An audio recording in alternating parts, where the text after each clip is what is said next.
Muito boa noite, gente. Como estão? Tudo bem? Espero que todo mundo esteja muito bem. Estamos aqui para mais um episódio, né? Mais um vídeo da playlist, né? Evangelho no Lar. Nós estamos chegando aí próximo aos 50 vídeos já, né? Ou seja, são 50 encontros que a gente vem aqui, né? Fazer a nossa prece. E enfim, eu de certa maneira tô já de alguma maneira satisfeito e obviamente isso não deve parar, deve continuar. E e é aquele negócio que eu sempre digo, né? Quer dizer, a gente nunca deve esperar o melhor momento para fazer alguma coisa na vida. Se você quer fazer realmente alguma coisa na vida, comece, vá fazendo aos troncos e barrancos, do jeito que dá, entendeu? Por exemplo, eu ando numa fase específica da minha vida que assim, uma correria muito grande, é, enfim, a luta diária que não é diferente da sua luta, entende? Mas essa coisa de fazer, de se colocar à disposição, de estar lá, enfim, isso é uma coisa que realmente é, a gente tem que saber que isso é a normalidade, na verdade, da vida, né? E que você simplesmente vai ter que separar um tempo na sua vida. Se você quiser mudar de atitude alguma coisa, aprender alguma coisa nova, fazer alguma coisa nova, você necessariamente vai ter que separar um tempo para fazer, né? É, e isso é uma coisa que não tem jeito. Eu, por exemplo, o tempo que eu tenho tido ultimamente, eu tenho percebido que eu tenho ficado algum tempo assistindo vídeo na internet, rede social, essas coisas. E, e aí eu já tô num processo de questionamento, né? Para que isso, né? Isso está me trazendo o quê? Né? É lógico que a gente às vezes fica cansado, às vezes a gente tá.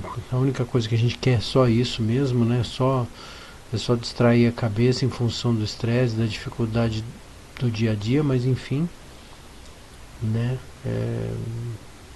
É o tempo que a gente tem. Então, se é nesse tempo que eu tenho, é só, em vez de ficar assistindo, vendo vídeo em rede social que teoricamente não vai me agregar muita coisa, né? Além do relaxamento, então procurar alguma coisa que some, né? E não que subtraia tempo. Tem uma, para mim isso faz muito sentido, porque para mim eu acho que a coisa mais valiosa que nós temos é tempo. Então eu ando muito questionando essa questão do tempo. Se a coisa mais valiosa que eu tenho é o meu tempo, em que eu estou investindo o meu tempo? Esse é o questionamento, entende? Enfim, eu nem sei porque que eu estou falando isso, porque a ideia da playlist aqui, né, é justamente a gente fazer as nossas preces. Bom, gente, então como é que a gente funciona? Como é uma proposição espírita, né, espirística, então a gente vai usar sempre esse livro aqui, o Evangelho segundo o Espiritismo. E a gente usa também, tem usado, né? Tem funcionado bem que esse Reflexões de Jacó, da Irene Pacheco Machado, a médium, né?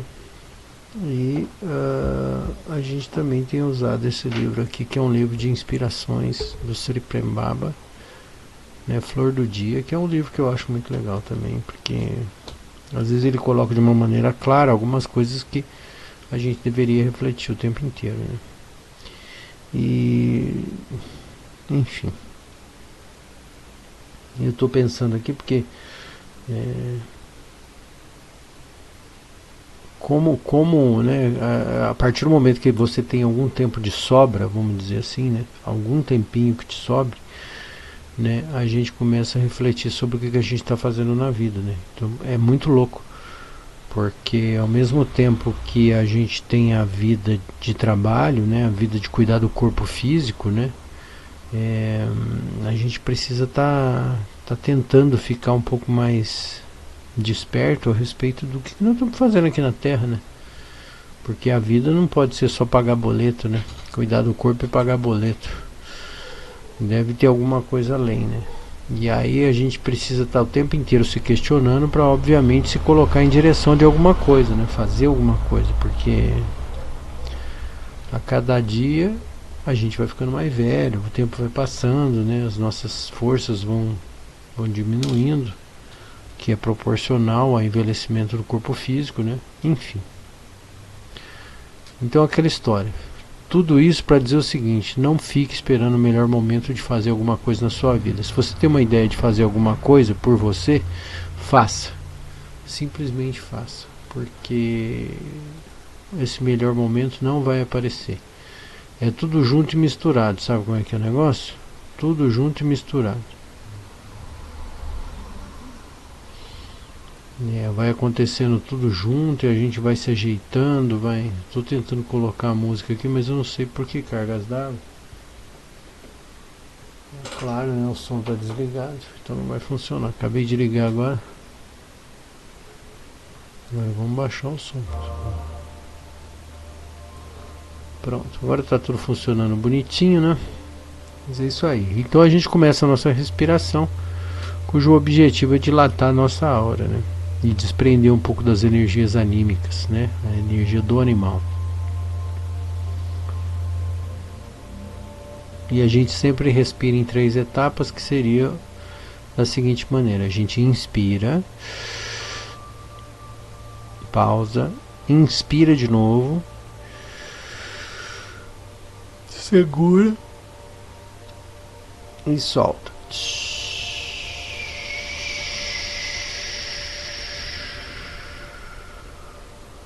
Inspira, inspira, segura e solta.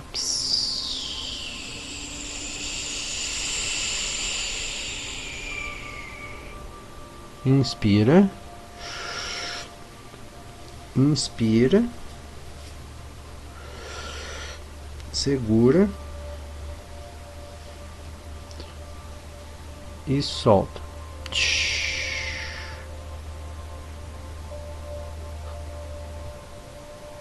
Inspira, inspira, segura e solta.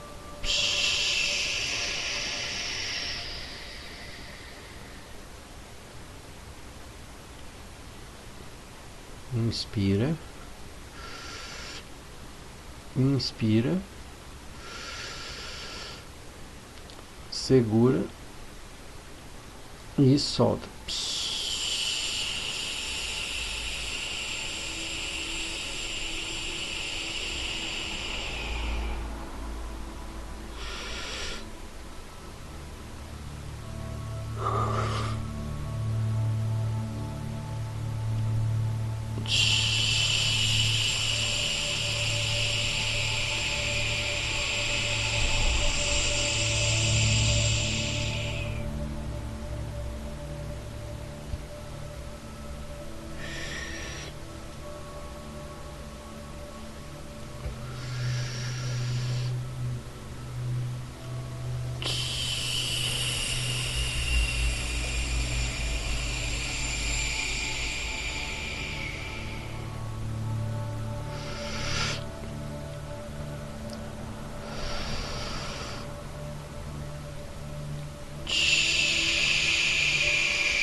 Mais 3 minutos.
Mais um minuto.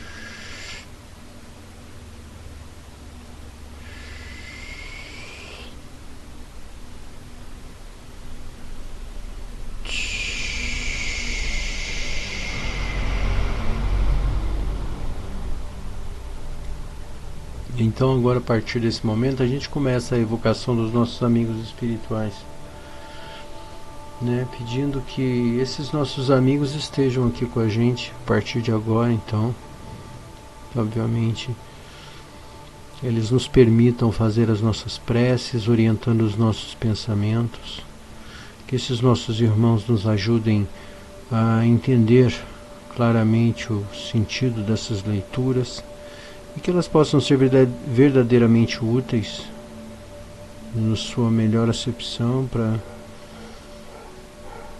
esse momento que nós estamos vivendo, especialmente, né? Que nós possamos ter um momento de harmonia, de paz, um momento de relaxamento consciencial também, que seja um momento de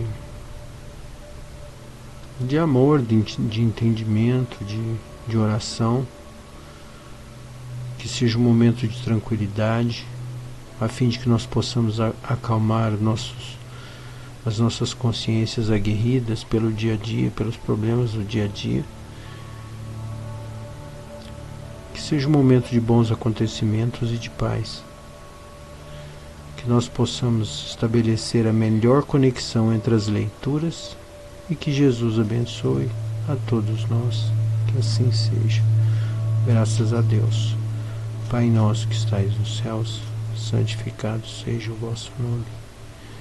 Venha a nós o vosso reino, seja feita a tua vontade, assim na terra como no céu. Pão nosso cada dia nos dai hoje. Perdoa as nossas ofensas, assim como nós perdoamos quem nos tem ofendido. Não deixeis cair em tentação, mas livra-nos do mal. Que assim seja, graças a Deus.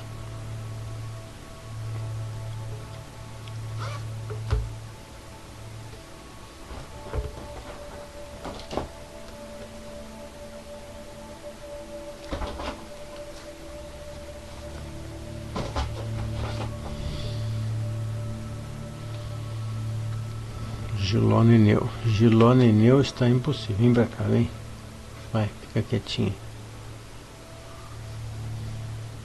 Vai lá pra trás e não enche meu saco. Vai, fica quietinho. A leitura é: quem é minha mãe e quem são meus irmãos? Chegando a casa, lá reuniu-se uma multidão tão grande de pessoas que nem mesmo puderam completar a sua refeição. Quando seus parentes ouviram isso, saíram para o prender, pois diziam: ele tinha perdido o espírito. Entretanto, sua mãe e seus irmãos chegaram, ficando do lado de fora, e o mandaram chamar. O povo estava sentado ao seu redor e disseram-lhe: vossa mãe e vossos irmãos estão lá fora e te chamam. Mas Jesus lhes responde: quem é minha mãe e quem são meus irmãos?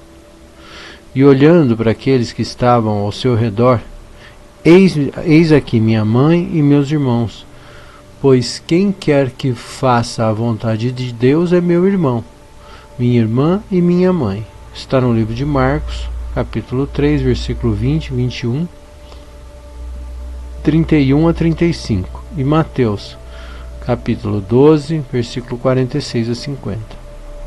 E aí vem a explicação. Certas palavras ditas por Jesus soam estranhas, parecendo contraditórias com a sua bondade e a sua inalterável benevolência para com todos. Os incrédulos não perderam a oportunidade de fazer disto uma arma, dizendo que Jesus se contradizia. Um fato irrecusável é que sua doutrina tem por pedra angular, por base principal, a lei de amor e de caridade. Não poderia destruir por isso, de um lado o que tinha estabelecido do outro. De onde é preciso tirar essa consequência rigorosa, que certos ensinamentos estão em contradição com aquele princípio básico, que as palavras que se lhe atribuíram foram mal reproduzidas, mal compreendidas ou nem são dele. Causa estranheza com razão Jesus mostrar neste caso tanta indiferença para com os seus parentes e, além do mais, renegar a sua mãe. Em relação aos seus irmãos, sabemos que nunca tiveram simpatia por ele. Espíritos pouco avançados não compreendiam a sua missão.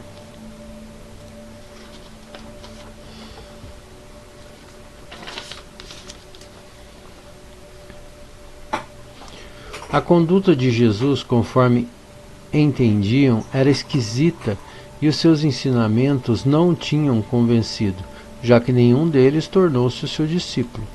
Parece até que, certo ponto, partilhavam das prevenções dos inimigos dele. O fato é que eles o tinham mais como um estranho do que como um irmão, quando se apresentava em família, e São João afirma positivamente, não acreditavam nele. Isso está no livro de João, capítulo 7, versículo 5.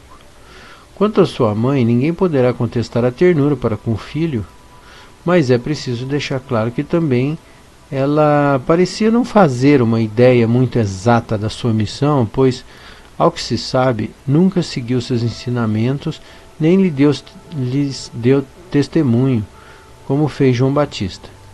A atenção maternal era nela o sentimento dominante. Quanto a Jesus, supôs-se que houvesse renegado sua mãe seria desmerecer-lhe o caráter. Tal pensamento não poderia ser daquele que disse: honrai o vosso pai e a vossa mãe. É preciso, portanto, procurar um outro significado para essas palavras de Jesus, quase sempre encobertas sob sua forma simbólica. Jesus não perdia nenhuma ocasião para dar um ensinamento. Aproveitou então a chegada da sua família para estabelecer uma diferença que existe entre parentesco corporal e parentesco espiritual. Aqui, sobre o meu ponto de vista, essa leitura e explicação é bastante polêmica por alguns fatores. Por exemplo, obviamente fala da existência dos irmãos de Jesus, que é um pouco polêmico. Fala também da atitude de Maria em relação ao seu filho, especialmente porque é completamente compreensível que uma mãe não faça ideia, em nenhuma hipótese, vamos dizer assim, do que aquela criança que ela gestou vai se transformar no futuro, entende? Então, assim, e especialmente, por exemplo, se você pegar qualquer pessoa que seja fora da curva, em certo sentido, seja um grande cientista, ou seja um grande professor, ou seja um grande médico, ou seja, a mãe jamais espera que isso vá acontecer com seu filho. É simplesmente uma consequência do desenvolvimento intelectual desse filho. E obviamente, no caso de Jesus, ele era completamente fora da curva, completamente fora da curva. Então é natural que ela não entendesse naquele momento o que o filho dela era, Vou citar um exemplo, para quem é um pouco mais velho. Por exemplo, Ayrton Senna, que era um esportista incrível, será que a mãe dele sabia o que ele era? É lógico que a mãe dele participava das corridas, de kart num certo momento, e ele foi se construindo como um esportista. Num dado momento, que foi o momento da morte dele, as pessoas começaram a olhar para ele e falar: não, meu Deus, como esse cara era famoso, como esse cara era querido. E aí talvez só nesse momento a mãe tenha de fato se apercebido da grandeza do filho que ela carregou no ventre. Então assim, Maria não era diferente. Não era diferente. Provavelmente ela não sabia exatamente o que era Jesus. Ela nem, né, a gente também não sabe se ela tinha capacidade intelectual, e eu não estou fazendo polêmica nenhuma que não, né?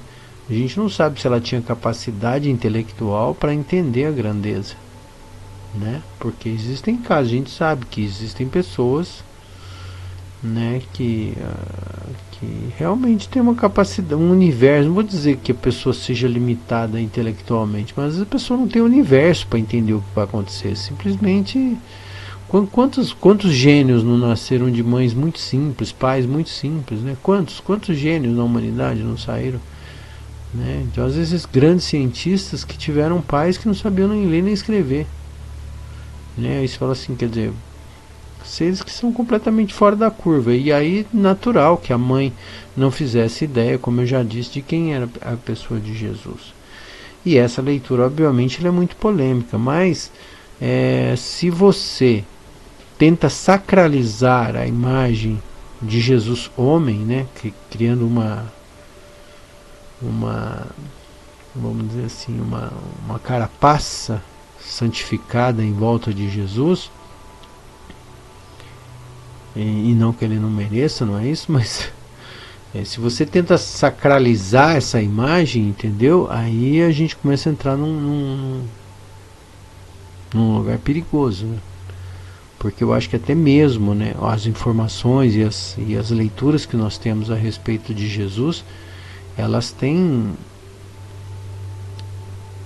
coisas que a gente não sabe se existiram de fato, né? Por exemplo, quando cita aqui na leitura, por exemplo, João Batista, né, que João Batista batiza Jesus, e teoricamente algumas leituras dão conta de que eles eram primos, né? Eles eram muito próximos, eles eram primos, e João Batista, pelo menos das leituras que se tem a respeito de João Batista, ele seria por volta de 3 meses mais velho que Jesus, né? E enfim, mas isso tem muito pouca informação. Ninguém está muito preocupado com isso, entendeu? Então assim, a gente tem algumas informações sobre isso ou aquilo, e obviamente a gente imagina o resto, a gente faz ideia do resto. Então, obviamente, a gente nem sabe se essa passagem de fato existiu, e nem sabe o contexto dela, né? Porque parece que obviamente a ideia de Jesus nesse momento era justamente, talvez, tentar enfiar na cabeça daquele povo naquele momento que para ele o que importava não eram os laços de sangue. Afinal de contas, os laços de sangue, eles são muito efêmeros, eles duram muito pouco perto da existência de uma consciência. Então, nesse sentido, talvez a ideia de quem são minha mãe e quem são meus irmãos tem a ver com essa ideia da imortalidade da consciência, né, do espírito. Então, é como se ele dissesse assim: o que isso importa? Né? O que isso importa? O que esse parentesco terreno importa nesse escopo gigantesco que é a existência infinita, milenar, secular, sei lá? Entende? O que é isso? Não quer dizer nada esse parentesco físico. Entende? Porque obviamente, né, a gente que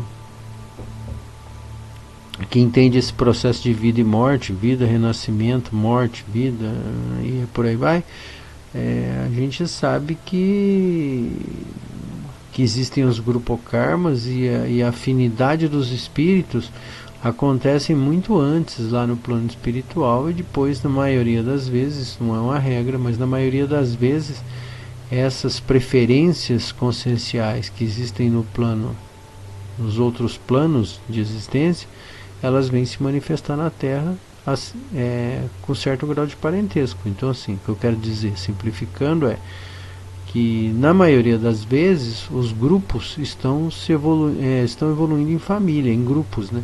Então, por exemplo, ninguém vem por acaso numa família, né? Pelo menos isso é o que a gente tem de informação a respeito das leituras, de grande parte das leituras. Mas não significa também que um espírito completamente fora do grupo, do grupo Karma, vamos chamar assim, poderá reencarnar, né, pela primeira vez dentro desse grupo Karma. Então, enfim, eu acho que tudo pode, né?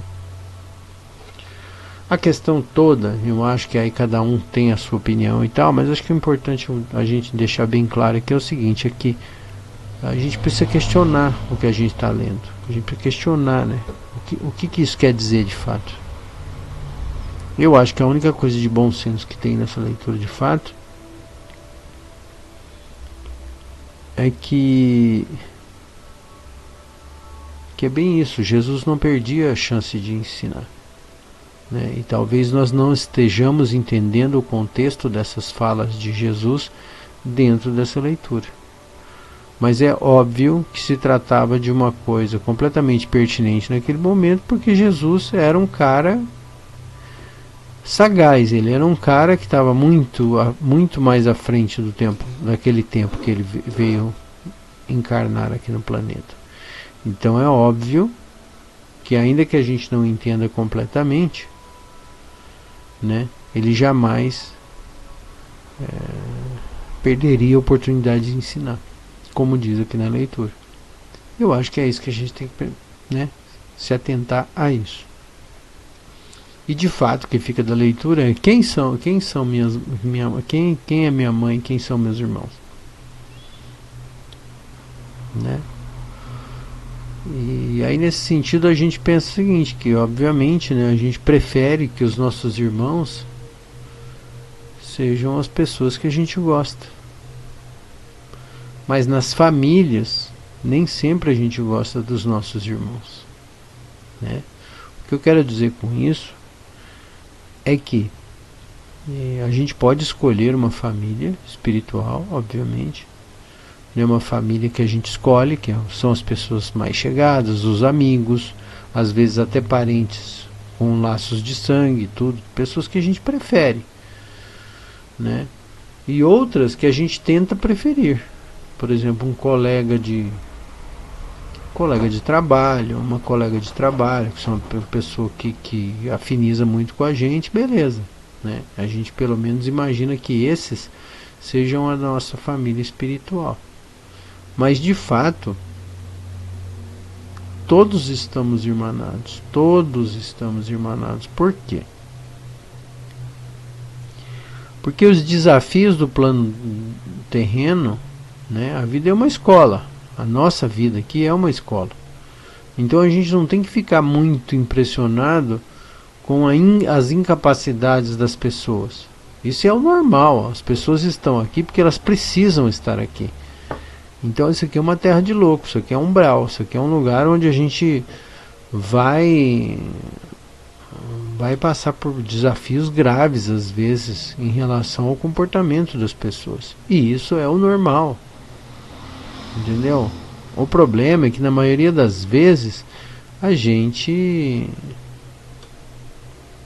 por carência, talvez alguma coisa, a gente acaba se afinizando, né, ou forçando barra para acabar trazendo para a nossa vida, para o nosso convívio, pessoas que necessariamente nem sempre vão fazer o bem para nós. E isso é o normal. Isso é o normal. As pessoas, elas têm as suas dificuldades. E cabe a nós, obviamente, né, no embate com dessas relações, evoluir também. Então, assim, a gente está num planeta escola e tudo que aconteça aqui está previsto. Já está previsto que poderá acontecer. Estando aqui é a regra do lugar, né? Então, a gente tem que procurar também refletir sobre isso, né? Se precaver, primeiro, a respeito das pessoas, né?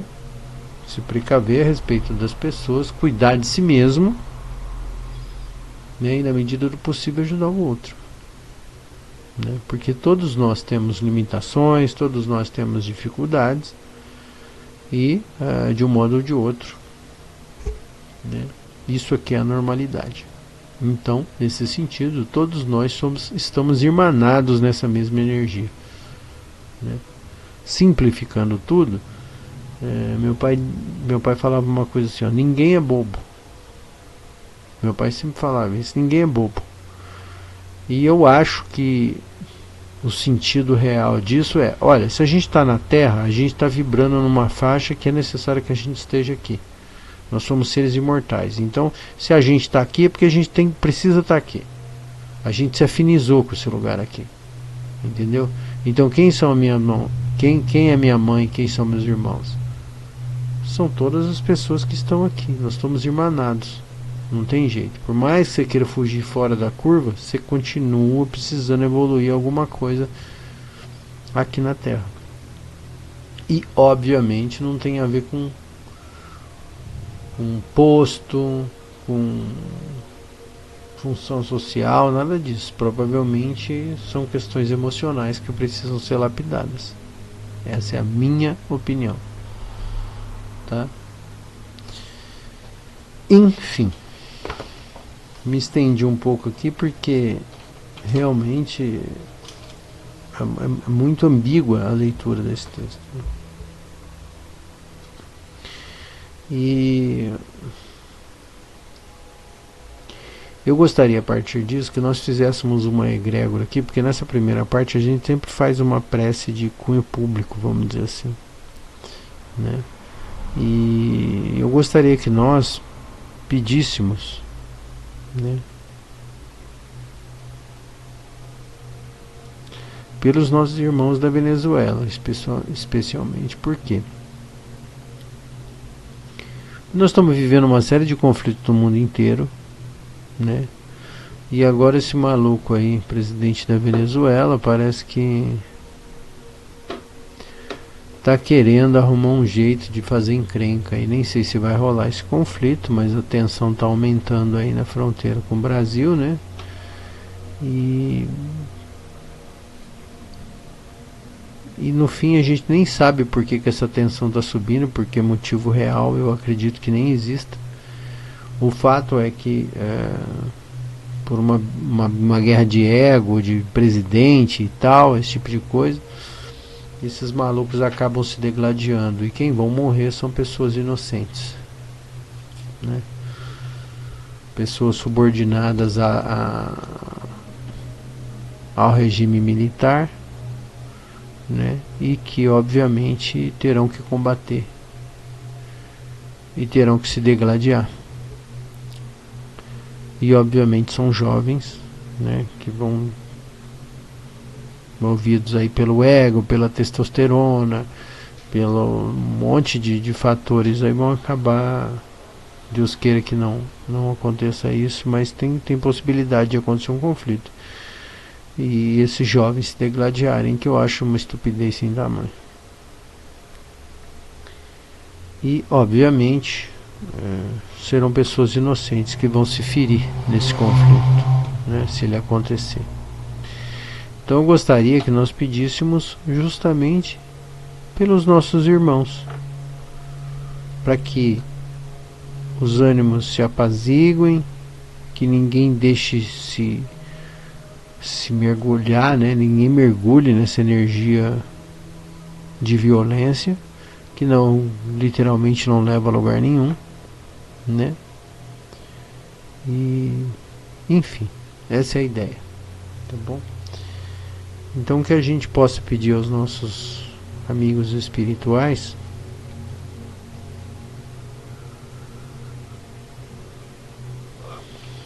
que usem as nossas energias para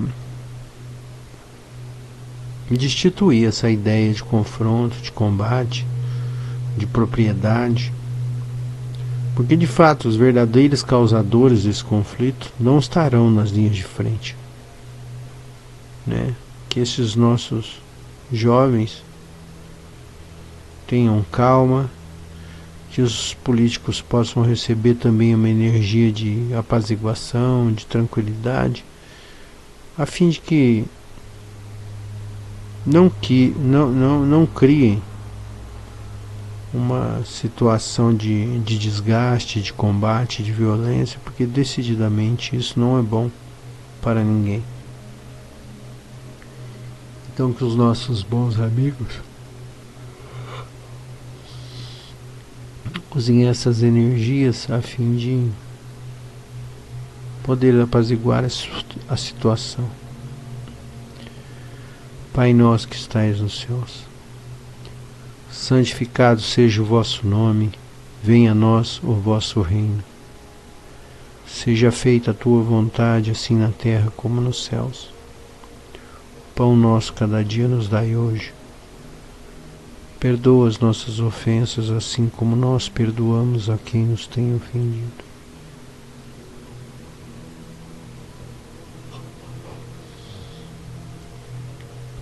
Não deixeis cair em tentação, mas livra-nos do mal, que assim seja. Graças a Deus.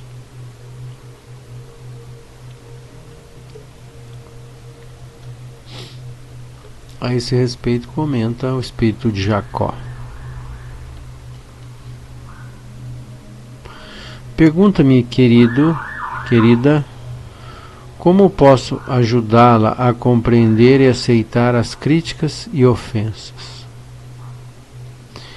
Jesus exemplificou com atos e isso ainda não aprendemos. Como eu, um oriental imperfeito, posso fazê-la praticar a caridade do amor?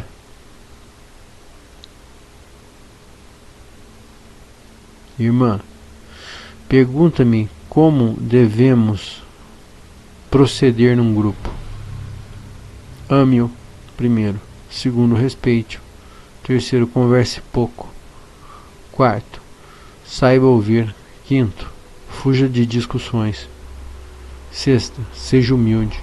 Sétimo, exemplifique mais. Oitavo, não critique. Nono, paciência com os de pouca fé. E décimo, esqueça de si e viva para todos.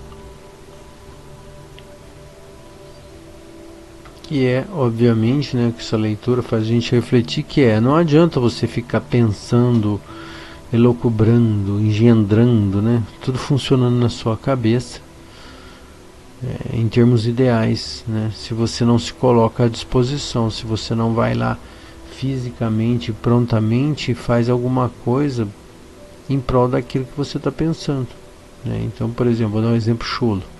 Não adianta eu ficar pensando num bolo de chocolate perfeito se eu, obviamente, nunca tentei fazer um bolo na minha vida, né?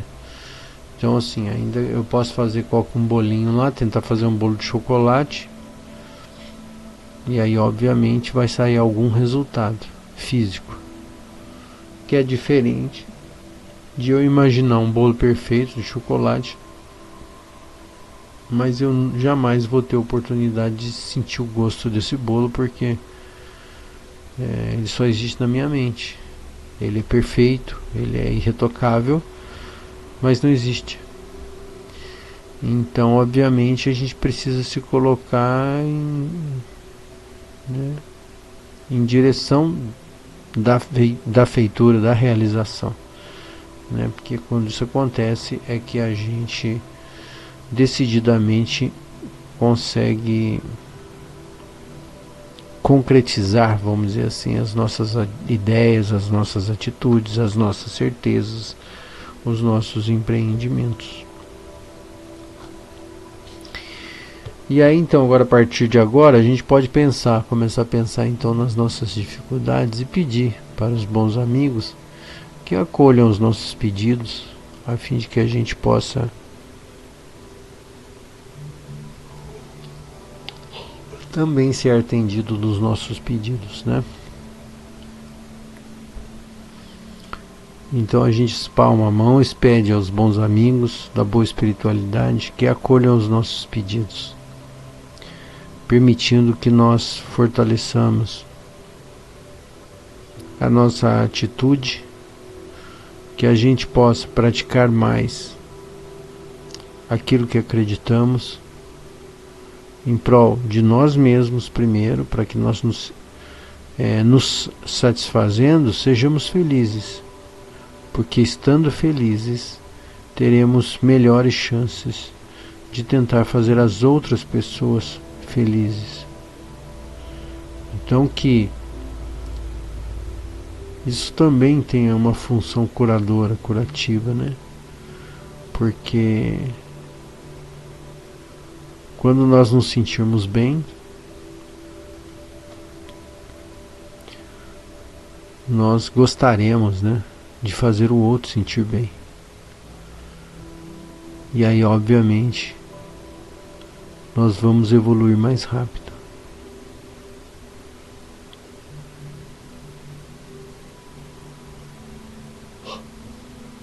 Mas, e principalmente por isso, nós pedimos aos bons espíritos que nos ajudem naquilo que nós mais necessitamos especificamente. Que nós possamos fortalecer sempre o nosso pensamento, a nossa certeza, que nós possamos cada dia ampliarmos os nossos conhecimentos e a percepção da dimensão real das grandes transformações. Sendo assim, pedimos aos bons espíritos que continuem nos ajudando e nos orientando.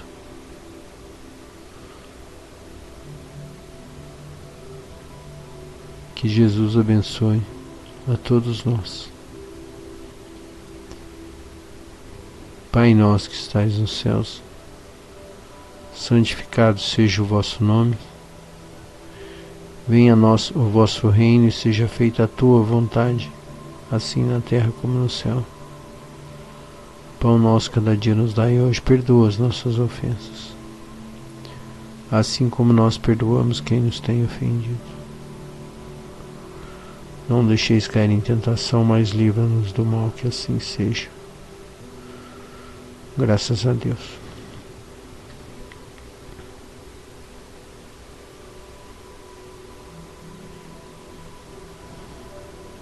Que os bons espíritos atendam os nossos pedidos, orientem os nossos pensamentos e que Jesus abençoe a todos nós.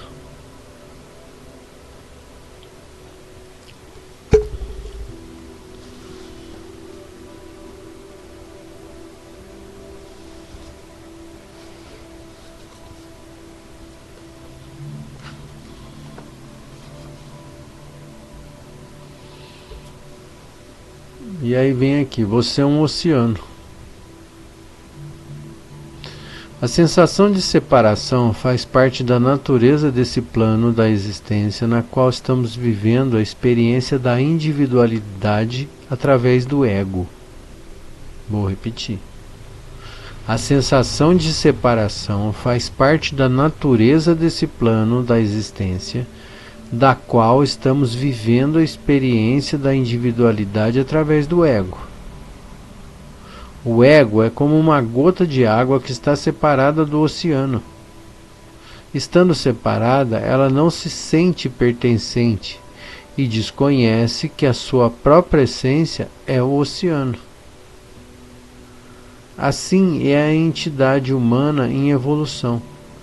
Tomada pela ilusão da separação, acredita ser apenas um corpo isolado, enquanto a realidade é que ele é o próprio espírito que habita em todas as coisas. Olha que leitura bonita, né? E é justamente isso. Quem é minha mãe e quem são meus irmãos? Né? Às vezes a gente está vivendo um determinado setor da vida, vamos dizer assim, eu gosto dessa frase da vida de ordinário, né? Sem ofensa, né? A vida do dia a dia. E a gente está deslocado, a gente está vivendo num ambiente que parece que a gente não faz parte daquilo ali, entende? E aí, obviamente, a gente vai ter que amadurecer umas questões para poder se expandir, para poder encontrar o nosso caminho, o nosso lugar, né? Mas tudo isso precisa ser lapidado, e nesses embates da vida, né, com as pessoas normais, com as pessoas anormais, especialmente com as pessoas que a gente julga desequilibradas, estas justamente, é dentro dessa normalidade que nós vamos encontrar o que nós precisamos para a gente despertar para novas coisas da vida, para a gente decididamente aceitar e escolher viver coisas diferentes. Então os nossos irmãos, eles nos ajudam nisso, ainda que a gente não queira que isso aconteça. A gente precisa disso, porque isso é a normalidade, né? Enfim, fica a reflexão, né? Que a gente possa encontrar os nossos pares, as pessoas que a gente gosta, que gostam da gente verdadeiramente, cada vez mais, que estejam na mesma sintonia vibratória, para que a gente possa cada vez mais expandir a nossa consciência com tranquilidade, né? É o que eu desejo para todos nós, inclusive eu, né? Que a gente crie uma egrégora positiva e agradável e legal, e que a gente, sempre questionando tudo, possa de fato evoluir e avançar. Tá bom? Então agradeço muito a presença de vocês aqui, que a gente se veja em breve de novo em mais um episódio de O Evangelho no Lar. Tá bom? Muito obrigado, gente, pela presença de vocês, e até a próxima.